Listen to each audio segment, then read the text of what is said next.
Bonjour à tous. Une fois qu'un réseau a été conçu dans les règles de l'art, on comprend qu'ensuite, il y a une autre étape, c'est l'installation.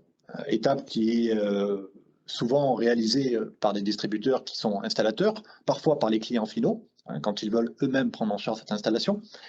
Mais dans tous les cas de figure, si on veut obtenir la performance, il faut d'abord effectivement respecter des règles qui permettront au moins de garantir l'intégrité du réseau dès son installation. Mise en eau donc. Également, pensez au fait que votre réseau mettra du temps à atteindre son régime établi, à se remplir en fait correctement, et que c'est seulement au bout d'un certain temps qu'on verra effectivement les pressions s'établir et les irrigations se mettre en œuvre de façon efficace, de façon normale pour atteindre les débits nominaux un peu partout sur l'installation.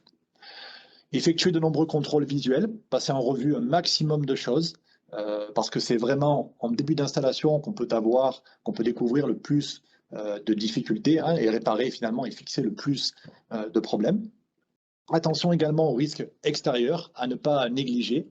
Le soleil par exemple, ou les ravageurs qui peuvent effectivement, avant que le réseau soit en irrigation et en fonctionnement, avoir déjà endommagé potentiellement le système. Fixer les fuites éventuelles, c'est évident, et surtout mesurer, contrôler et sauvegarder des grandeurs physiques importantes comme les pressions ou les débits. Installer des manomètres, installer tout simplement des outils qui vous aident à mesurer et à contrôler ces grandeurs importantes pour vérifier que tout fonctionne bien. Purger le réseau et également particulièrement en début d'utilisation à la mise en eau parce qu'on peut avoir des déchets de pose, donc c'est important de purger le réseau à ce moment-là, puis ensuite de le faire aussi régulièrement. Et sauvegarder les données parce que vous allez tout simplement prendre une photo d'une installation qui est neuve, et si votre mise en eau et vos vérifications se sont faites dans les règles de l'art, vous êtes à un moment où la performance est maximale. Et en sauvegardant les données, puis ensuite en comparant les données que vous trouverez dans 1 an, dans 2 ans, les pressions, les débits que vous relèverez sur votre installation, en les comparant par rapport aux données initiales, vous pourrez identifier des dérives. Si vous avez des débits qui augmentent, potentiellement, c'est peut-être parce que vous avez des fuites. Si vous avez des débits qui baissent, c'est que potentiellement, vous avez peut-être un début de colmatage.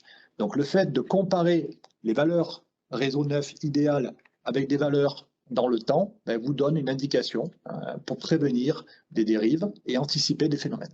Ça, c'est quelque chose de très important. Ça demande un petit peu de rigueur, mais ça permet ensuite, effectivement, d'avoir les outils pour travailler efficacement et pour anticiper des risques et des problèmes. Donc, compteur d'eau, très important.